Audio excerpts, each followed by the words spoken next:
Hello there, this is Coach Ajit, and in today's video, we are discussing 7 powerful questions that you can use in your coaching sessions to evolve your client's love life, to improve your client's love life. This is applicable to you if you are a relationship coach, a love coach, if you are a life coach, because these questions will help you and your clients understand their love lives better, understand what does love really mean for them, how and why their love relationship may be suffering, or if they're struggling to find love. They'll be able to really understand what is it that may be stopping them. So let's dive deep and understand what are these 7 powerful questions that you can ask your clients that will help them improve their love life.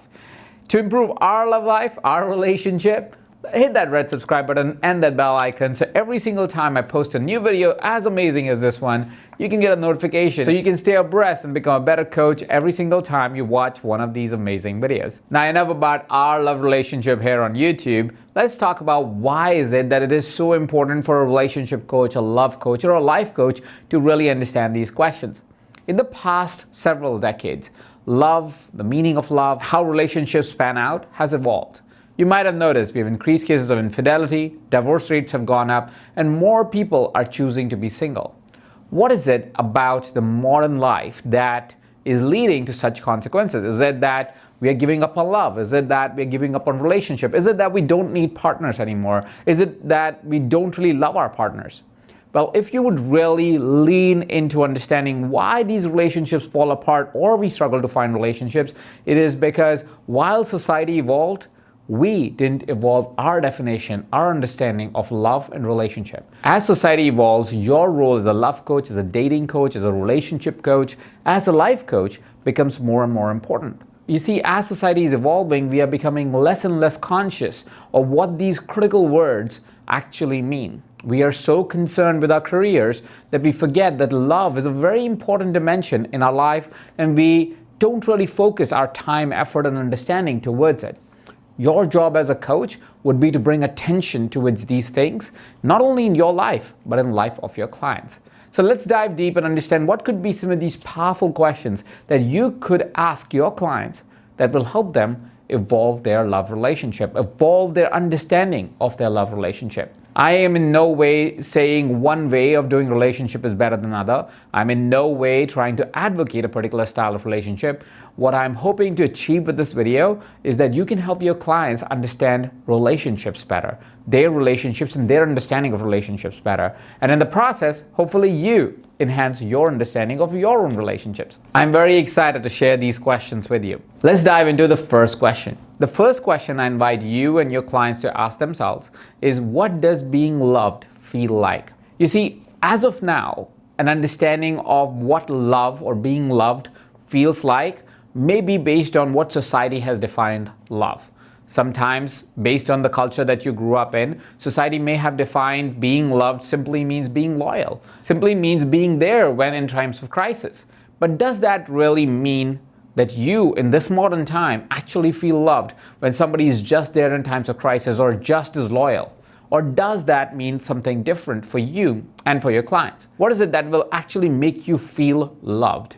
Because we have never sat with that question, all we tend to find is what is wrong in our relationships or how we are not being loved. Because it's easier for our minds to look for the negative versus trying to define what is it that being loved would actually mean for you or for your client. The first question that we want to sit with, even if they are looking for a relationship, they are in a relationship, they are dating someone, they are partners with someone, you want them to really lean into the question of what does it feel like when they are being loved.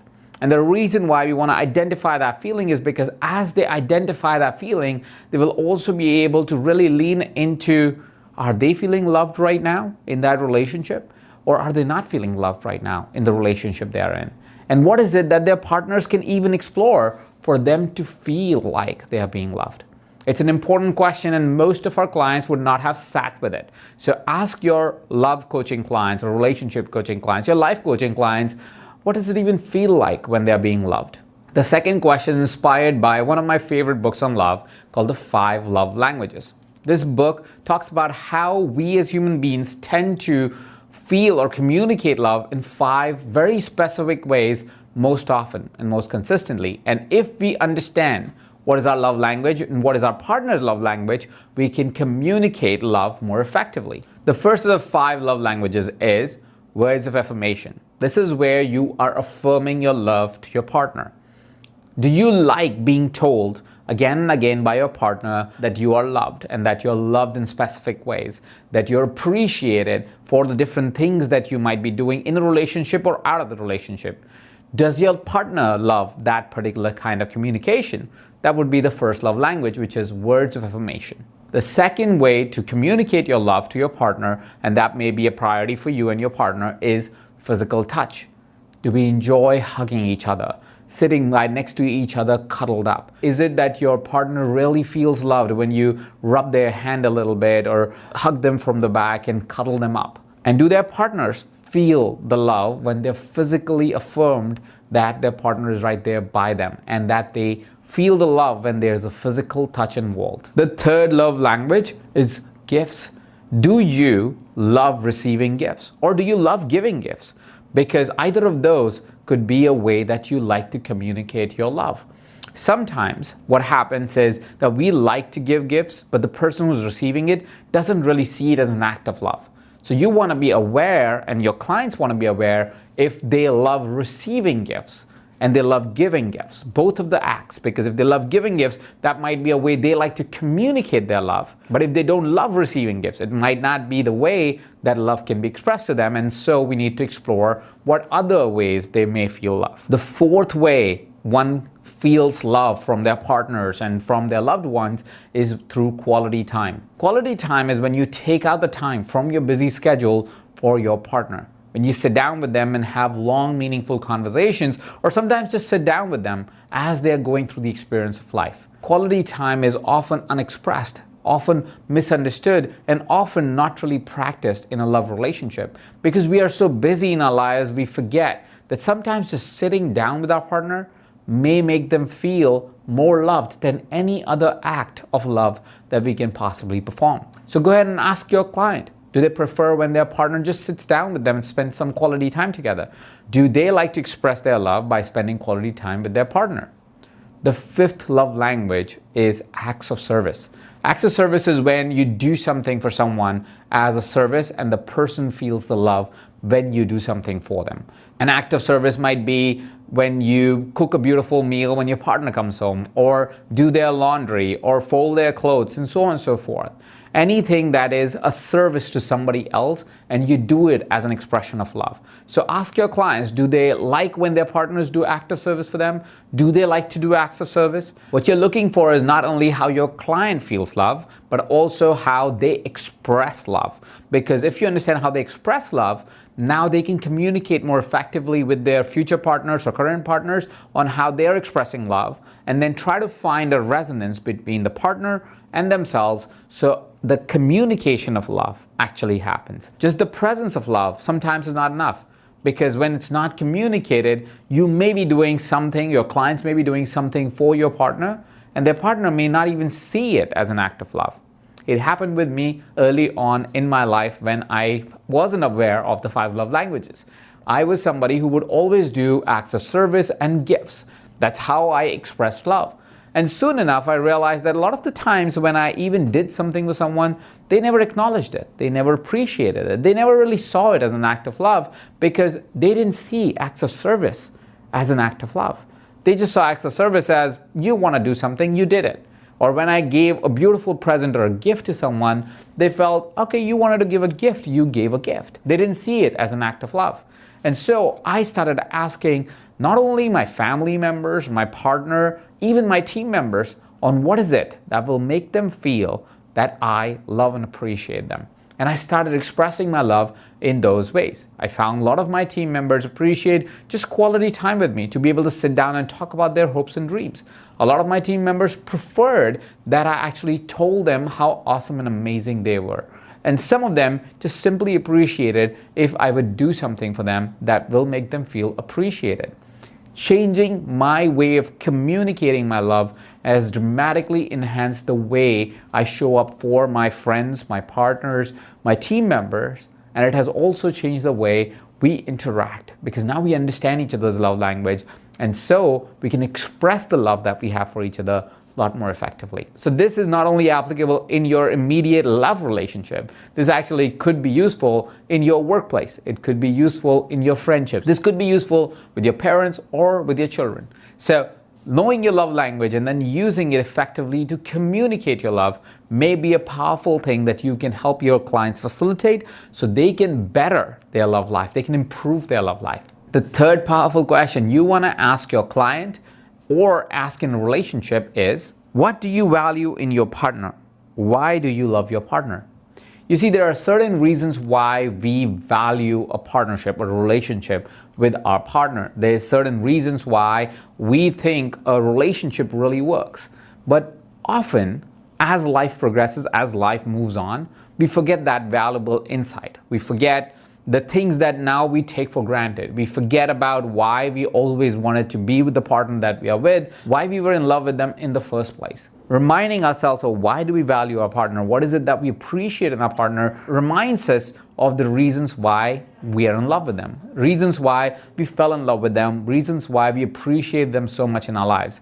We go out of the frame of just knowing that they are there to actually reminding ourselves of saying, oh, this is why I value them to be there in my life. So help your clients remember why they value their partners. Why is it that they are in relationship with them by asking them, what is it that you value about your partner? What is it that you really appreciate in your partner? The fourth question is slightly risky. It invites your clients to really think about what is it they would change in a relationship. The question is, if you had a do-over, what would you change in your relationship? The reason we ask this question to our clients is very often, if the client reflects well enough, they would either find exactly what are some of the things they would like to change in that relationship, which gives us an opportunity to really explore that conversation. And sometimes you will find that your client would not want to change anything. And that brings attention towards how they may be thinking that their relationship is not going the way they want to, but really is going the way they want to, because they wouldn't change anything if they had a do-over. It's a powerful place to operate from. It allows us and allows our clients to really sit down and reflect on, I wouldn't change anything if I had a do-over, or I would change these small things around my relationship, allowing us to really work on those nuances, those smaller elements. The fifth question that you want to consider leaning into when you are talking to your clients is, what is acceptable and what is not acceptable in your relationship? This is a question around boundaries. This is a question around really understanding what's okay and what's not okay in a relationship. You see, a lot of things that we understand from our point of view or believe from our point of view, actually when discussed, sometimes brings the realization that in a relationship, it's actually not a mutually understood thing. It's not a mutually agreed upon thing. Many times in a relationship, certain expectations or certain things that we think are okay in a relationship sometimes creates distrust or frustration in our partner's life. To give a silly example, do you know somebody that just puts dirty dishes in the sink? Is that acceptable? Is that not acceptable? Has that ever been discussed as an acceptable or non-acceptable circumstance or scenario?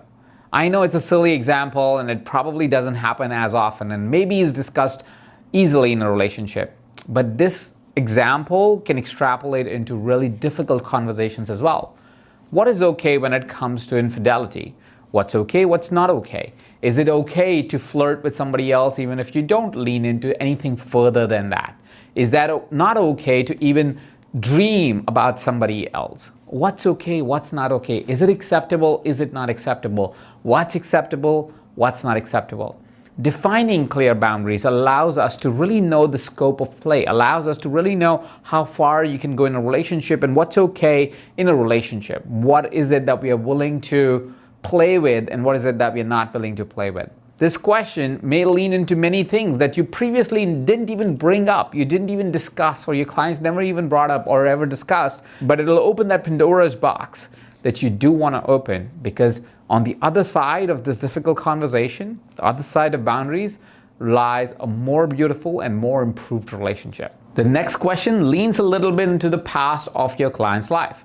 You see, when we start a relationship, there's this honeymoon period that everybody talks about.